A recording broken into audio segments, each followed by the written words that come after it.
Okay.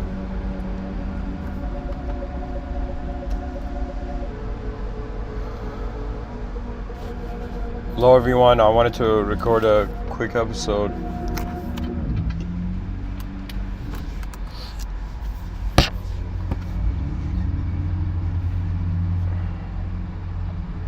So I gotta read something quickly and then I'll get into it, or here I'll kind of develop it a bit. So something interesting I want to tell you is that I asked ChatGPT a very unique question last night.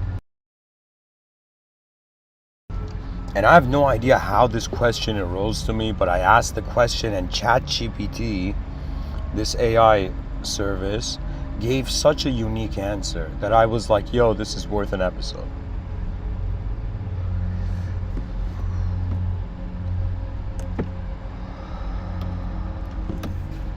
So, I gotta read this for the viewers.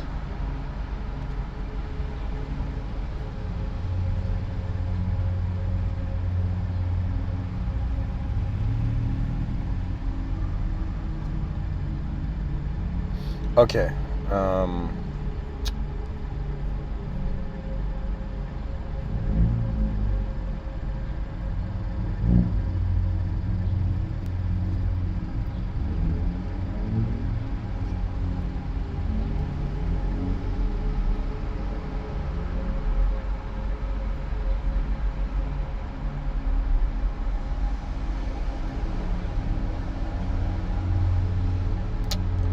Sorry guys, this was here, I gotta reload it.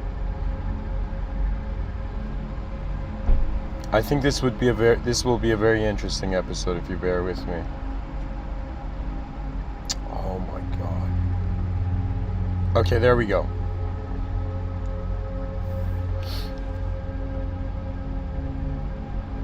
So, check this out.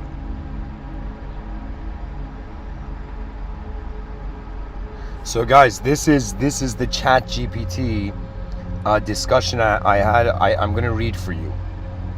Okay, and this is the essence of this episode. So this is the question Mr.Within asked ChatGPT. If I was an alien, how would you explain what has happened on this planet so far to me? I asked ChatGPT this question, and it took a long time to answer, so I think I might be the first, but it said if I that doesn't prove anything, but if I was an alien, how would you explain what has happened on this planet so far to me? I asked this question and I want to read for you ChatGPT's answer. Okay? And then I kept asking follow-up questions. Okay? So ChatGPT says, "Greetings, alien friend." So I asked ChatGPT, if I was an alien, how would you explain what has happened on this planet so far to me? Well, anyways. So the ChatGPT responds, "Greeting, alien friend. As an artificial intelligence, I would be happy to explain to you what has happened on this planet so far." Listen up, guys. The Earth, our planet, is estimated to be about 4.5 billion years old. It has undergone various changes since its formation, including volcanic activity, the formation of oceans, and the evolution of life forms. The earliest life forms on Earth were simple single-celled organisms that gradually evolved into complex multicellular life forms, including animals, plants, and eventually humans. Humans are a relatively recent addition to the planet's timeline, having only existed for around 200,000 years. Throughout our history, humans have developed complex societies, built cities, and made significant advancements in science, technology, and culture. However, humans have also faced many challenges, including wars, pandemics, and environmental issues. In recent times, humans have been working together to address some of the biggest challenges facing our planet, including climate change, social inequality, and the COVID-19 pandemic. We're also exploring space and searching for other forms of intelligent life in the universe, such as yourself. I hope this provides you with a basic understanding of what has happened on our planet so far. If you have any further questions, I'm happy to answer them for you. Guys, the reason I asked this question, because I thought, what if an alien came on Earth and was like, yo, let me ask ChatGPT what's going on. So then I wrote so ChatGPT is assuming I'm an alien here. So I wrote a follow-up question. How can I help the human species? As an alien, there are many ways you can help the human species. ChatGPT, poor program thinks I'm an alien. ChatGPT says, so I asked it, how can I help the human species from the context of the previous question? It says, as an alien, there are many ways you can help the human species. Here are a few suggestions. Share your knowledge and expertise. As an advanced civilization, you likely possess knowledge and technology that could benefit humans. You could share this knowledge with us to help us solve some of the world's biggest challenges. 2, help us understand the universe. Humans have always been fascinated by the universe and our place in it. If you have knowledge about the universe, you could share it with us to help us better understand our place in the cosmos. 3, promote peace and unity.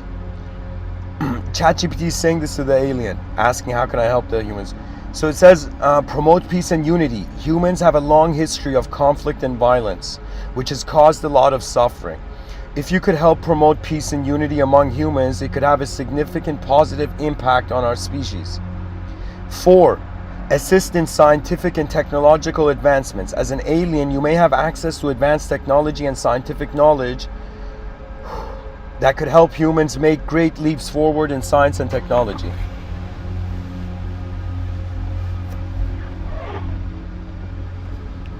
Number 5, be an ambassador for interspecies relations. Your presence and interactions with humans could help us better understand and appreciate other life forms in the universe. This could pave the way for more positive relationships with our intelligent species. These are just a few ways that you could help the human species. Ultimately, any actions you take to promote peace, unity, understanding, and progress would be greatly appreciated. So are the viewers taking this in? Like, this is heavy stuff coming from an AI. So then I asked it, how can I help human mental issues? That means ChatGPT is still thinking an alien as asking this. There are many ways you could help humans with mental health issues. Here are a few suggestions. Raise awareness. One of the most significant challenges in addressing mental health issues is the stigma associated with them. You could help raise awareness about mental health and promote understanding and empathy towards those who are struggling. 2, share coping strategies. If you have knowledge of coping strategies that work well for your species, you could share them with humans. Coping strategies can help individuals manage their symptoms and improve their quality of life. 3, provide support. Humans often benefit from having someone to talk to when they're struggling with mental health issues. If you have the ability to communicate with humans, you could provide emotional support and a listening ear. 4, help with research. Mental health is a complex issue and there's still much that is not fully understood. If you have advanced scientific knowledge or technology, you could help humans advance our understanding of mental health issues and develop new treatments. Advocate for policy changes. In many places, access to mental health care is limited, and policies related to mental health are often inadequate. You could use your influence to advocate the policy changes that would improve access to mental health care and support for those who are struggling.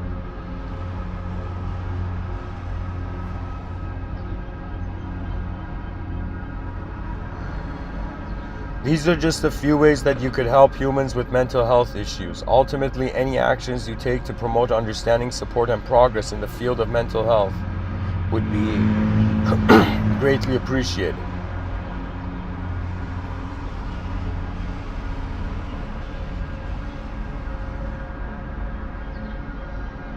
So then I asked, this is the next question I asked. I wrote here, as an AI model, what do you think the most advanced thing I can do as an alien is? As an AI model, I believe that one of the most advanced things you can do as an alien would be to share your knowledge and technology with humans. If your civilization is more advanced than ours, you likely have knowledge and technology that could help some of the world's biggest problems and improve the quality of life for everyone. Read that. For example, you could share advanced medical technology to help us cure diseases or provide advanced materials that could be used for sustainable energy production. Wow.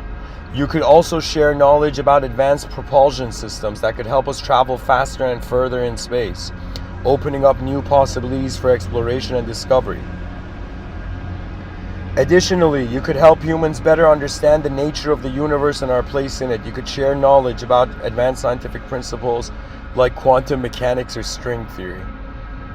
You know, I think if an alien explains string theory, you know, the quantum theoretical physicist is gonna be like, yo, what have I been doing my whole life? You know, it's gonna like throw, you know, slam, like, you know,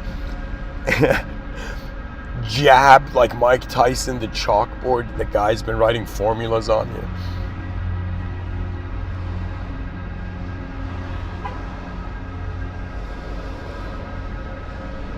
It says, additionally, you could help humans better understand the nature of the universe and our place in it. You can share knowledge about advanced scientific principles. Hey, anybody who doesn't care for science, there's still advanced scientific principles still waiting.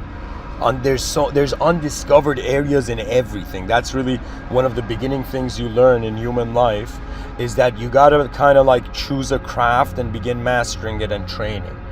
You know, that's kind of it, right? I mean, this happens automatically because the world has so many different things in it. At least one of the things catches our attention, you know? Overall, the most advanced thing you could do as an alien would be to share your knowledge and technology with humans in a way that would benefit our species and help us make progress towards a better future. So there you go, guys. That was the question. I pretty much asked ChatGPT, if I was an alien, first, how would you explain the planet? Then, how can I kind of like, I was visualizing like when aliens land down, if humans can't give them a good answer, right? They might go to our technologies. You know, they might be like, yo, human beings lie. AI at least, you know, can tell the truth to some degree.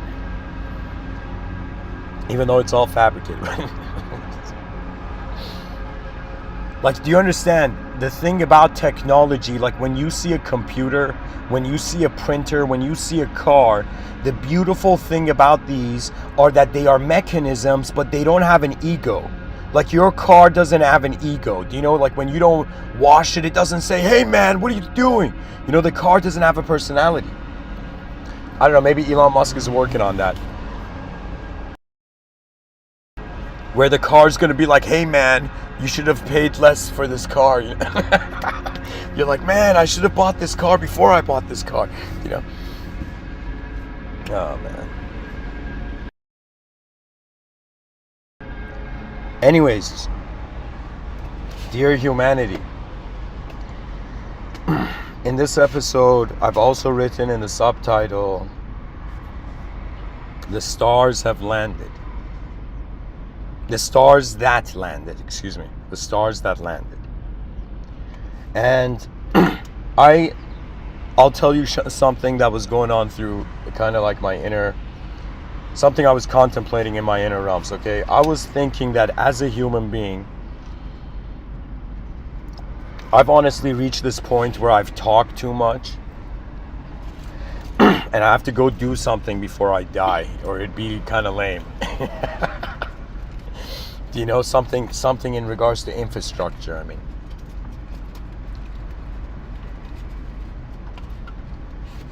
But I was thinking about this idea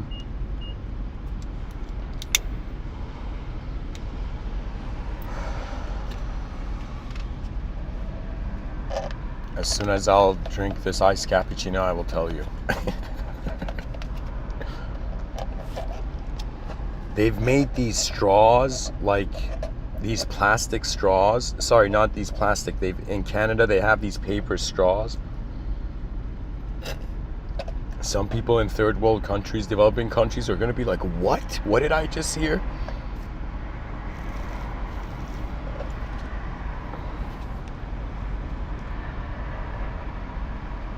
Imagine the trees used to make these paper straws kills, like, you know, the reduction of those trees leads to a devastation more than like one turtle not having plastic in its nose.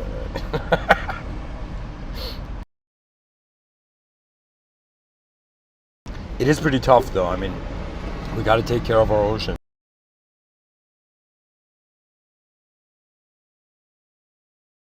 You know, as a kid I wondered, why don't fish have an expression? You know, why are fish's faces kind of like, you know, like emotionless? Do you know? And then I was like, of course they don't have the muscles, facial muscles, but at the same time I was like, yo, they're all just shocked of how much litter we're throwing into the ocean. Anyways, where I was going with this is I was sharing this idea that, I don't know, it's this idea, they say, I don't know, don't talk the talk, like walk the talk, or walk and talk. I've done both, you know.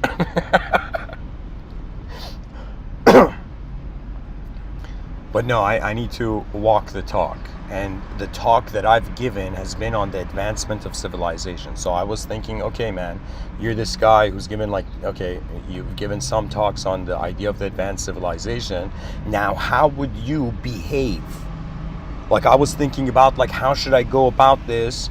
With what sort of context should I acknowledge like the overall, right? And this was very bizarre, something I thought this might, like the future generations might be like Mr.Within, this is a huge risk. But I thought like I should take this risk. And the risk is that I'm going to try to live as a human being, as someone who values the humanism more than the culturalism. Even though many human beings need cultural programs to be human, okay? To behave like humans.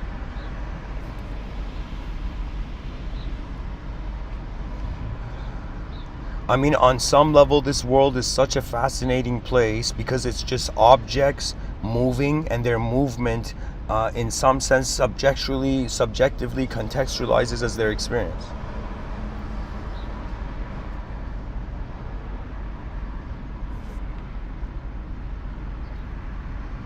So I thought, like, man, does that mean like I gotta be this guy who's like, yo, does a pure heart mean that it's like if I dislike something I destroy, if I like something, you know, I like high five it, you know? It's like, does that mean pure intent, you know? And then I thought about the nature of mind, and I thought about the long term. And believe it or not, they don't teach this, but it's in everything, that there's a short-term and long-term strategy to everything you do.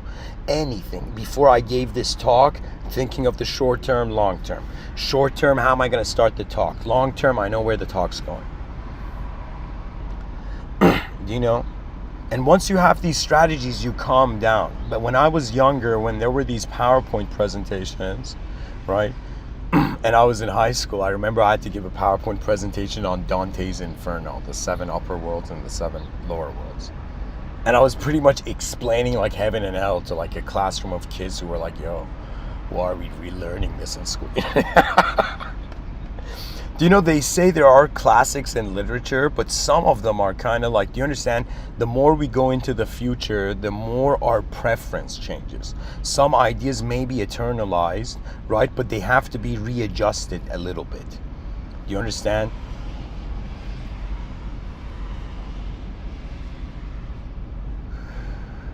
Because people will get bored and their attention goes. Ideas that connect to the unknown outlast all the ideas that just connect to something known. You know, a part of kind of, let's say, the eternalization process of the voice, whether in this realm or other realms, is in some sense the acknowledgement of the eternal. You see, some people, this is something where Sun Tzu understood so well, and all the enlightened gurus in India are saying this. Believe it or not, and like Sun Tzu in The Art of War says a quote where all the enlightened masters are in the yoga, you know, in the yogi, I don't know, in the ones I've seen and covered in these talks, like kind of like, how do I tell you? This is their insight.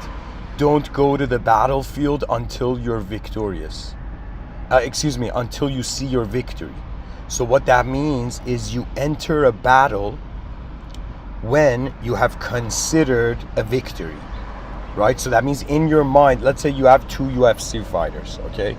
Which UFC fighter is better? Of course, experience, skill, physique, genetics, all of this goes, and style and experiences, all of this, right? But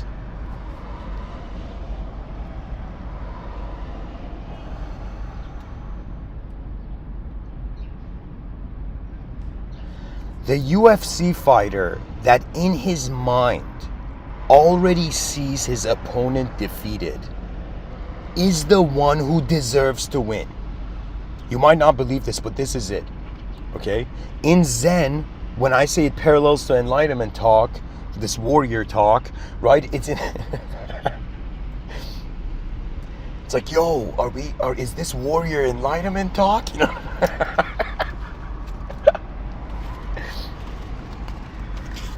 You know, seldom is this said, you know, sometimes enlightenment for a warrior is when it stops being a warrior. You know, the Japanese comic book Vinland Saga kind of depicts this very well. You know, there's a character in it called Thors, and somebody says, yo, Thors, what's the secret to power and strength or something? And he says, to defeat your opponent without a sword, not with a sword. You see, any savage beast, any person who's capable of holding something can go pick up a giant stick and use fear to manipulate in the environment. Okay, many human beings use fear to manipulate the environment, and something I've realized also, there's ageism involved in this. Do you understand? That means like a senior person has less intensity, you know, to defend their own honor, and the younger person doesn't have honor for himself or anybody else in the world. You know, some young people are like that. You know, they forget where they came from, so they get lost in the world. You know, when you forget you're certain, and when I say where you come from, do you see, like, I thought, like, man, you know, it's like 8 billion human beings on a rock in the middle of nowhere, and we've called this place, like, we've turned non-fiction into a fiction, and we're satisfied with that. Can we acknowledge that as a species we're living in a fiction, we're living in an overlay, fictitious overlay upon non-fiction?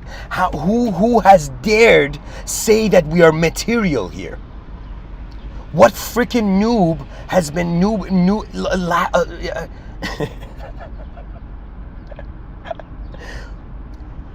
you know, it's kind of like, you know what it is?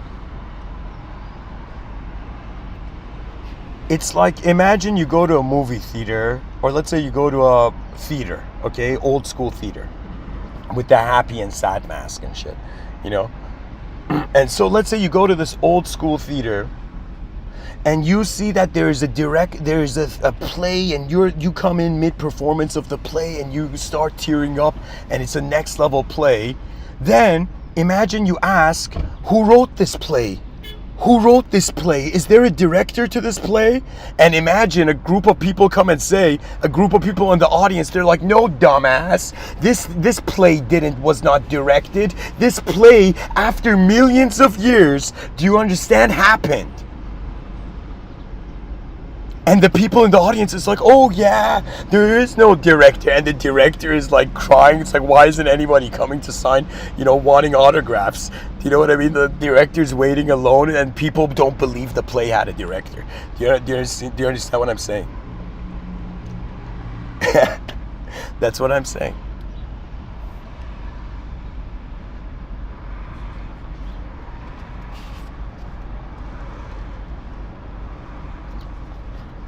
So anyways, the point I was trying to make, this is something sometimes I use these, I mean, not sometimes, I also use these talks to kind of, you know, share what I'm going through also.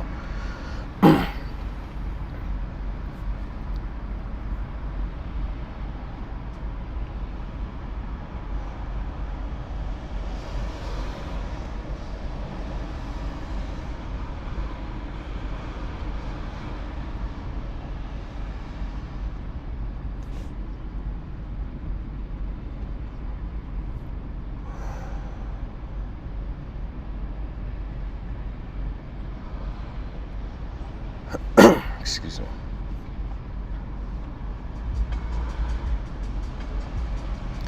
Okay. This was the idea. I had this vision. I mean, this is my intent for the next year or so. So to walk the talk means that I'm this human being that has had the audacity to say, do you understand that what the species is experiencing, this civilization 1.0 is not what we deserve.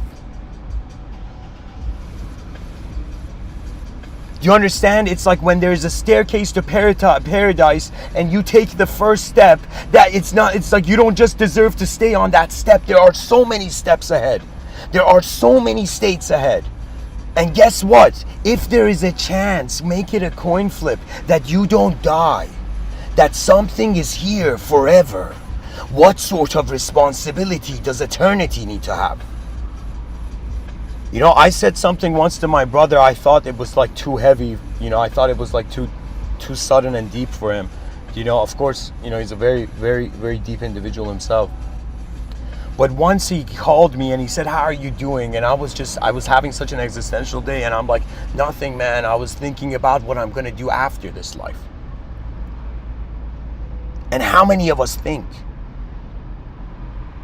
that there is something longer? That means, do you understand, we are living on this earth for 100-year strategy. Everybody's, giving a fuck for 100 years or whatever their lifespan is. But I'm saying, yo, in that lifespan, think about it.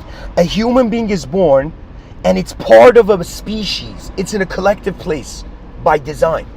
And so imagine if you live for yourself only. Imagine you're someone, you go into the mountains or you find like the perfect flower garden and you go sit there and you think you're the perfect, lotus, and you just sit there forever. And you think this is enlightenment. Shame on all those people who have gone to peace, do you understand, without realizing what we have to do to deserve it.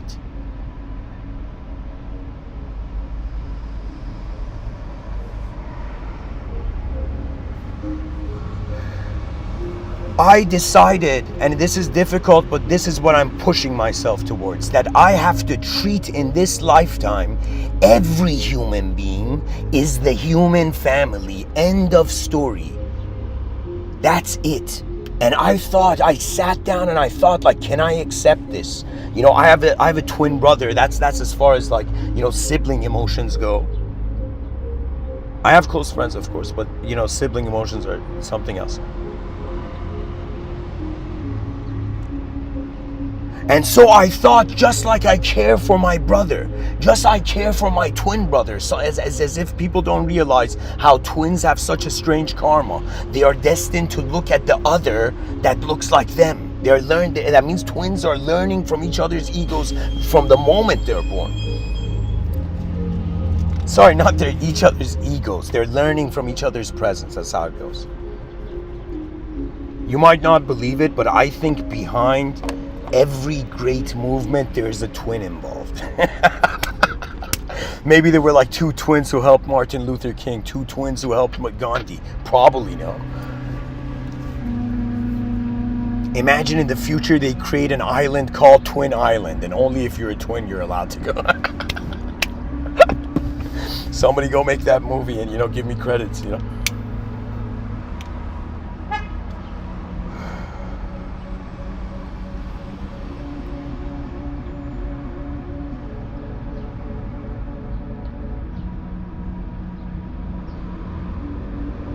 So anyways, this was the difficulty. I asked myself, just like how I feel, for my own family, can I feel this for my species? Because what's weird? We are all born in the human design. We're not born by the same people. Do you understand? We're not born in the same places. We all occupy a unique point in the space-time continuum. But we are all born in the human design. Do you understand? We are all born in the human species. We're born as a species. That's how it goes. Somehow some alien stuff has happened and we can become conscious of ourselves individually, and the herd mentality of an unconscious, the unconscious invisible hand of God has kind of like been forgotten,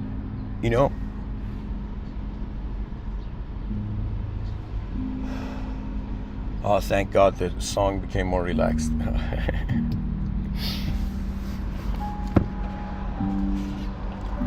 Is the human species waltzing with its own destiny?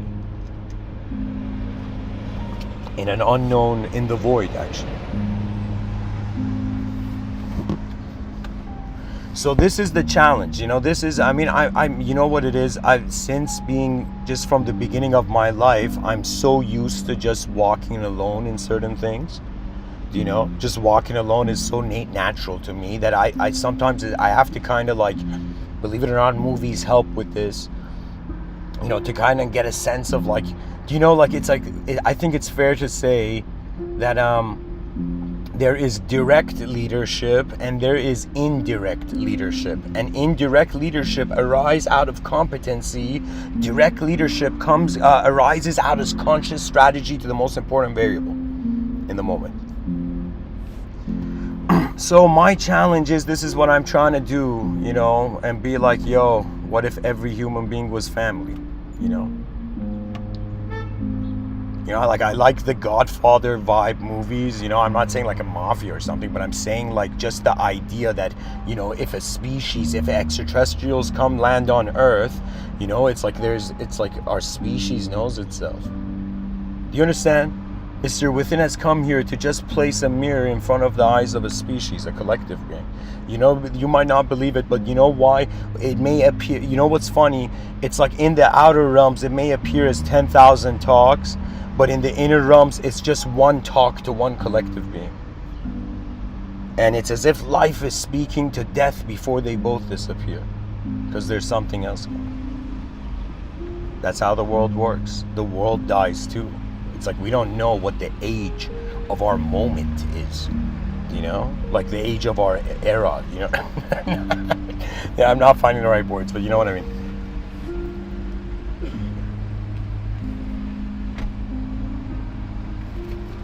So this idea of wanting to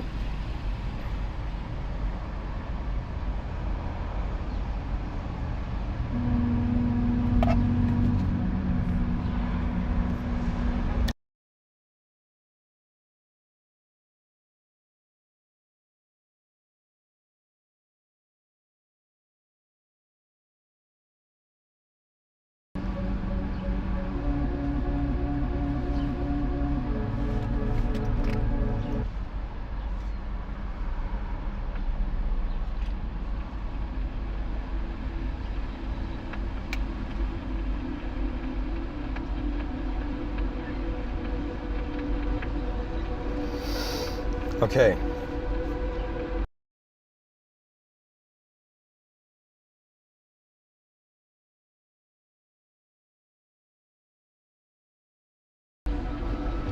You know, I thought about it that if there were aliens, they wouldn't just come down and shake our hand. Like, what kind of freak would do that?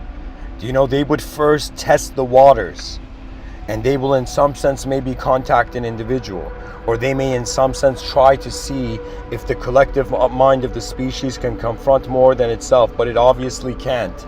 You know, our species, civilization 1.0 is an embarrassment to the cosmos, but civilization 2.0 will be the greatest honor of the cosmos. That is what is missing. If you wake up every day in this world and you feel something is off, it is the collective honor of advancement. It is that feeling you get when an army marches. Do you understand? But it's not an army in a battlefield that is physical. It is consciousness in the void. They say, an ancient saying, a military war saying, is that the enemy of my enemy is my friend. So what is the enemy of our enemy? The enemy of each other. That means what I'm saying is like, imagine human beings are fighting, they're treating each other as enemies, but the idea is, what is the enemy? Oh man, I'm confusing myself. The enemy of my enemy is my friend.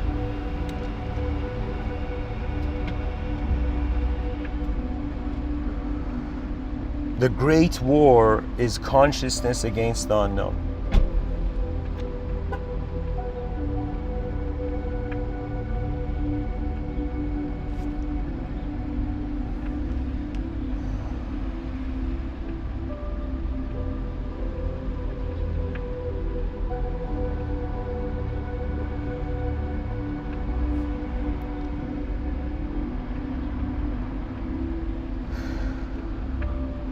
You know what it is? What I'm trying to say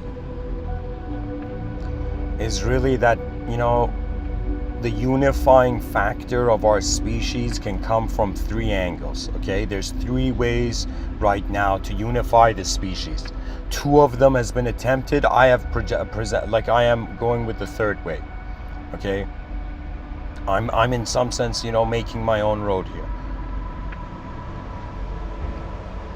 So there is a way of unity where everybody acknowledges divinity in the past. That means the people in the past were divine, the people in the past were excellent, the people in the past were close to God, but you now have become so distant from God. That is what they are telling you. They are telling you that in some sense, how can I tell you? The world is lying to itself and believing its lies and then making mistakes. And so Mr. Within is like a blue jay on the branch being like, WTF is this?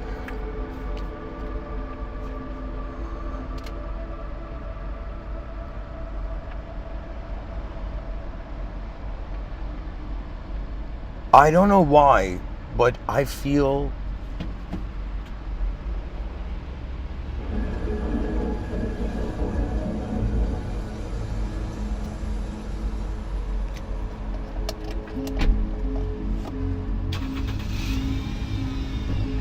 that because we fear the unknown, we refuse to change. But the unknown will come and meet us. That's called death. The unknown is walking towards us, and the knowledge is walking towards the unknown. The known is walking towards the unknown is already there before the known was here, kind of. So Mr. Within's strategy is, I even thought, let's say the human species, everybody is an egoic construct right now. 8 billion inner self identities trying to somehow, align themselves to the outer reality. Pretty much understanding is just like how blacksmith hits a sword with a hammer to parallel to the electromagnetic fields of the earth.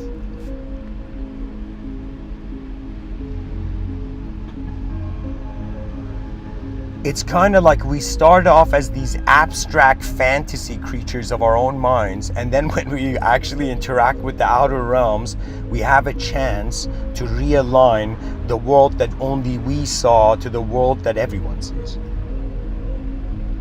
You see, the issue is that they have made medicine. I'm sorry, I shouldn't say it like that. The issue is the idea that pretty much the Zen master would say, if you want to climb a mountain, start at the top. Sun Tzu, as I mentioned before, he says, the one who sees victory before entering the battlefield is the winner, something like that. Okay?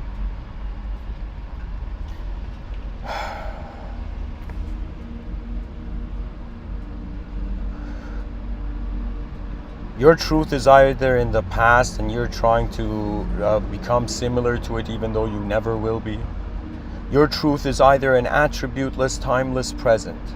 And you may be one of those people who believes that time is starting off from the present, right? Some people say, there was just the present, there was just the here and now, and then somebody wore a watch. Oh my God. And it's not the case, because what the experience of time is actually, let me say it this way. If time can be said to be an abstract consideration, if abstraction could be considered as imagination, Aristotle would say the soul is using imagination. And so what does it mean? It means the unknown is wielding the known. When you realize you're an unknown being, all your friends and enemies disappear. But then you access the real world and you begin to see that you're living, how can I tell you? There's some people who design moments, and then there's some people who design in moments.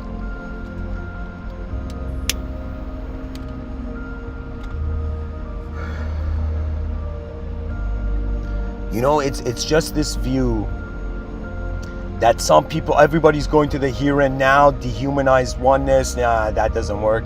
People go to the past, you're not authentic, you're lying to yourself, that doesn't work.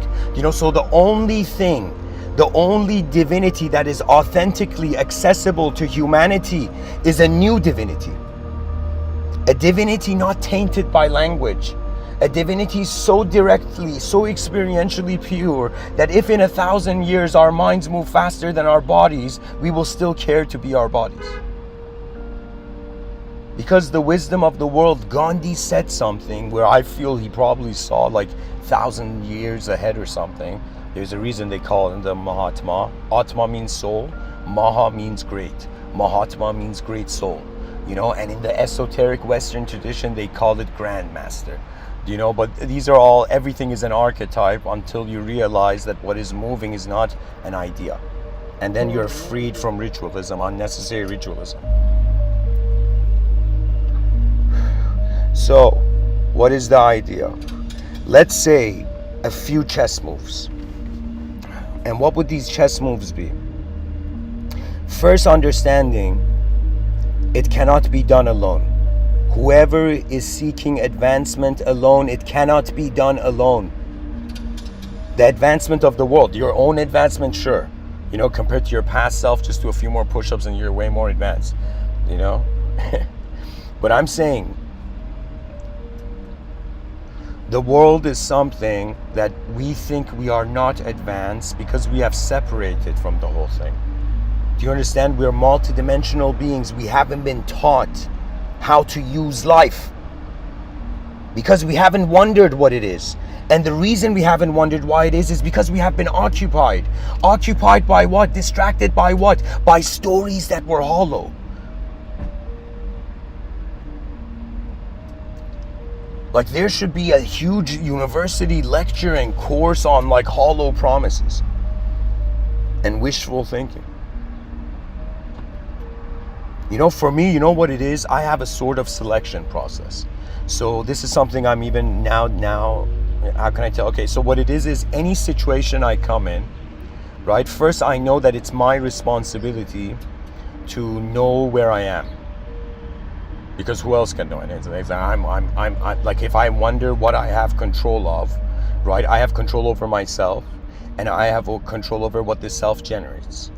If what this self generates can simultaneously not just be a victory for the individual archetype, but be a victory for the civilization, all we have to do is for the most genius designers on the planet to gather around and build a system for a civilization.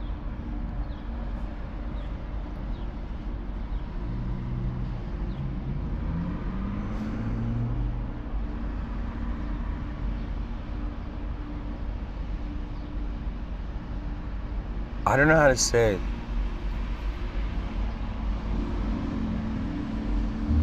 But I am telling you, whoever you are, once you start visualizing, getting a taste of an advanced civilization in your inner realm, and that's a poetic way of saying it, okay?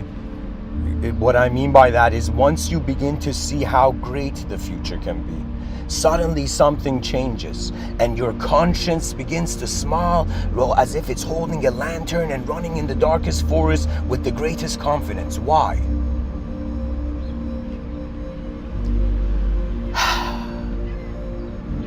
In the middle of nowhere, we are so advanced that we have not considered ourselves God.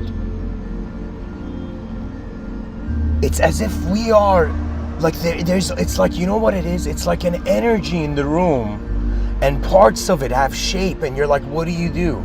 What do you say? What truth do you give people? You know, when you just look at yourself, you will discover it. Meditation is a mirror for your mind, and when your mind is clear, it becomes a mirror for your soul. And your soul is that which cannot fear because it was never born. That's the power of the presence.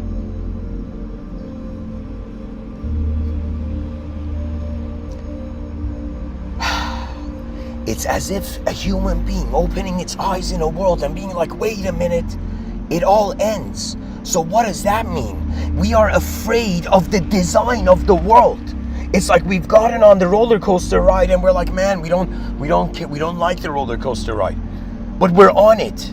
Do you understand? It's already moving. We are the live stream of truth. Truth is being live streamed as a universe in existence. You know, there's an important effort, you know, to make sure that the human idea is the top of the hierarchy in all ideological systems. And when I say top of the hierarchy, that means somehow in whatever origin story there is, it relates to the human idea. Do you understand? You could be like aliens interacting with a human because there's one human in the scene.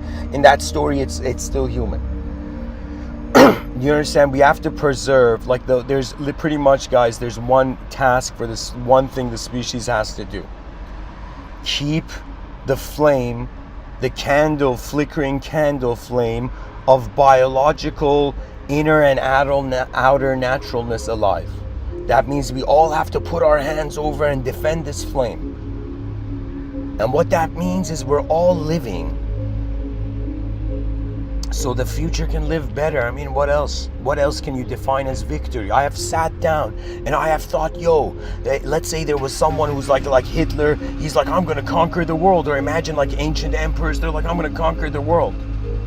And I thought, is that the epitome of power? And I was like, no. The epitome of power is to realize the limitations of human power.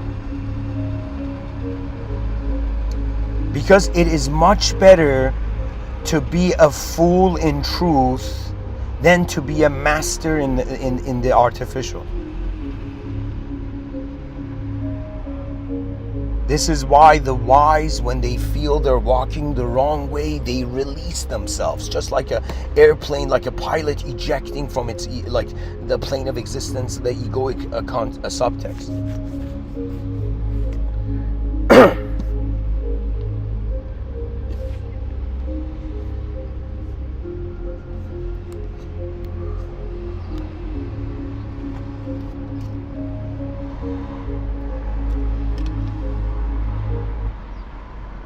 Stop running on the treadmill every single day if you're trying to.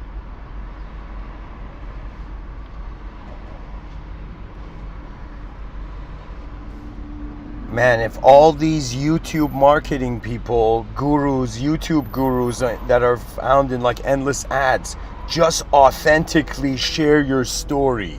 That's it. Don't say anything else, at least. At least make the ads, authentically creative. There will come a time where we will realize there will come the era of honest marketing. Right now, it is so easy for one part of the world to lie to the other part of the world, and for the other part of the world to believe the lie, because they're being born in it. This was something Michel Foucault was saying about the depth and how deep power structures are, that you could be an intellectual in society, but you don't know if that society is engineered or not. So it's kind of like this situation where I don't blame Rene Descartes, where he was like, he had a methodical doubt. He pretty much doubted everything to find truth. He's like, what I can't doubt is like truth.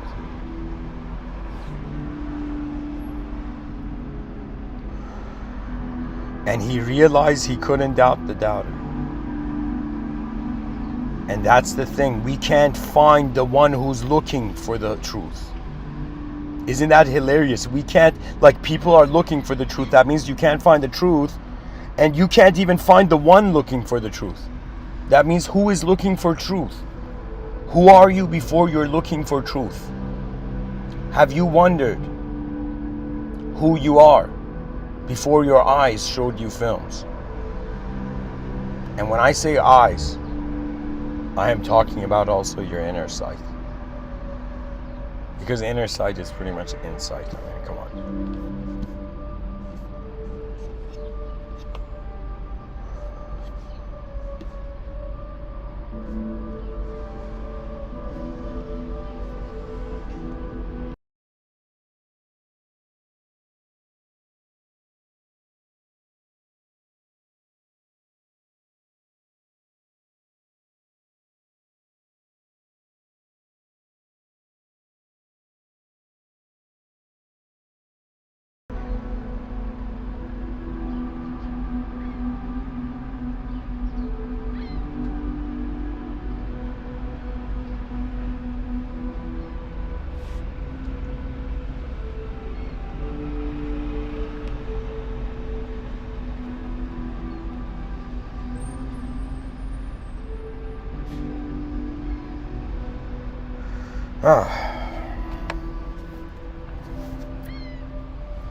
Something keeps us going. Something fascinates this creature to continue. Whether right or wrong, it is the observer of its truth. And its truth is to some degree weaved by its actions. You know, it's as if my life is where my attention goes. And because my attention has gone to the unknown and I've kind of been left with a situation where there's infinite viewpoints to look at. So I'm at this situation where I was like, okay, if I don't know, then I don't know, then that means the world knows, then world, if you know, show me. And so that is how a mystic waits.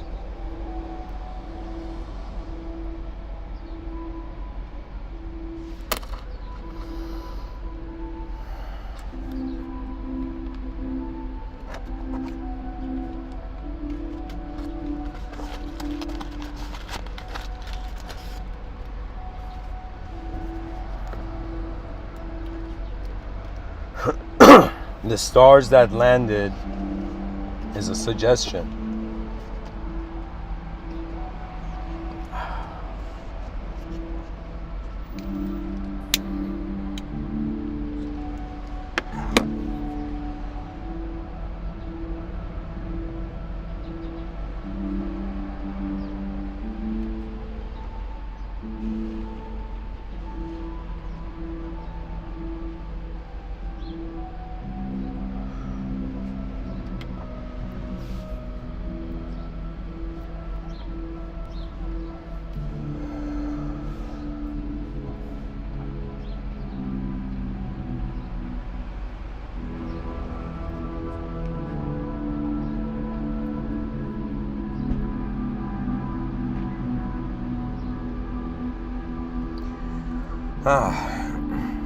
It's just creatures in the void.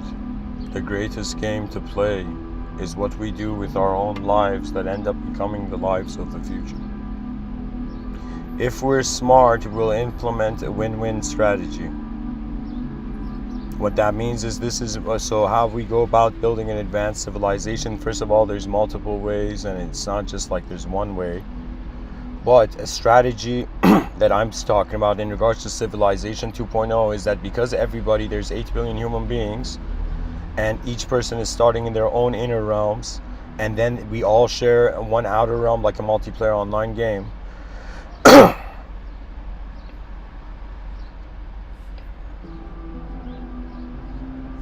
That means, think about it, you know, in the New Age community, there are people, I just noticed this, I gotta say, in the New Age community, people are like, yo man, I'm from that galaxy, I'm from the Pleiades, you know, I'm from the Orion's belt, you know. Even myself, there was a time, you know, somebody, you know, told me I was from Andromeda, and I was like, no way, you know, it's just, it got emotional, you know.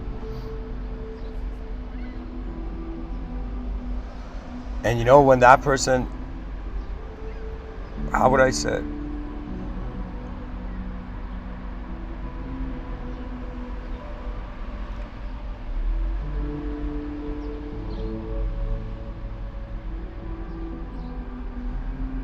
Like an arrow on a bow that has been pulled back. The human species in 2023, you know, stares upon an unknown future. And the world is way more advanced behind our eyes than in front of it. And this is why every person should walk towards their own advanced civilization.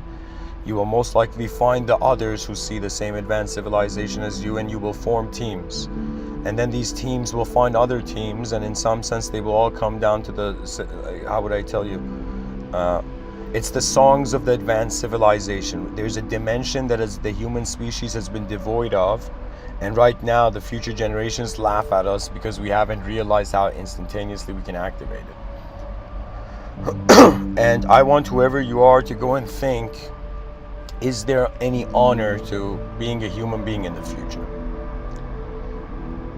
And if you find something that is truly worthy of honor, if you see something in the future that is great and fascinates you, You know, the biggest clue to skill and talent is fascination. Anybody who gets fascinated by something is working with a very unique energy. That means it's pure.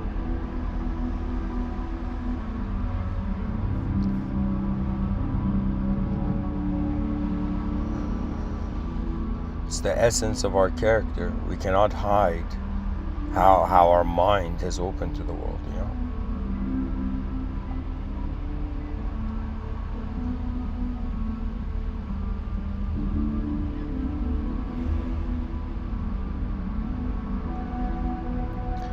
So, I guess it's worth a try. We all walk towards the most advanced state fathomable by our minds. When every being walks towards the advanced,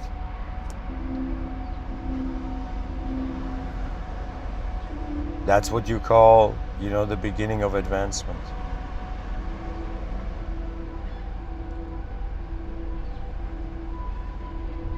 It's a very unique door. Do you understand? It's like this door that has to be held open. That whatever humanity goes in the future, it's as if do not forget your nature, but do not fear the unnatural. Do not fear anything, because fear is rejection. So when you reject something, you refuse to understand. You know, for example, you know, I've been rejected by very attractive women. And and it's as if there were moments where I was like, okay, you know, you didn't see who I was, and I never got to see who you were, you know, and the moment just goes. We're all hiding behind something that once we can trust the moment, we reveal what's there behind.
Do you care where your world is going? Do you care where your species is going? And do you care where you are going?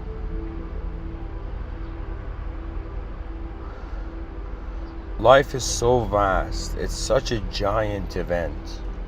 And we find ourselves part of this massive existential, this cosmic universal event. Something universal is happening. And our experience is of a little part of it. Do you understand? That means that man's existence is way more ancient and timeless than his, you can say, that means if it's the same stardust, I mean, our existence is timeless compared to our experience. That means once at the end of death, like, you know, the atomic, the atoms, the elements, in some sense, don't. It's as if how would I say? It's like once the air in the balloon is out, there never was a balloon. It was just air. And so it's just presence. It's just the unknown. And it knows what it's doing here. You know, sometimes one may think the only thing you need to do in this world is to have faith. You know, this is the hilarious thing about religion. You know, God doesn't say, oh, humanity, go conquer the world. God says, just keep your attention on me. But what does that mean? God is inconceivable. So by keeping your attention on the inconceivable and humbly awaiting the unknown, that's when, in some sense, the blessings the vessels have been provided for the blessings to land, to arrive. Because greatness arrives. Our life arrives.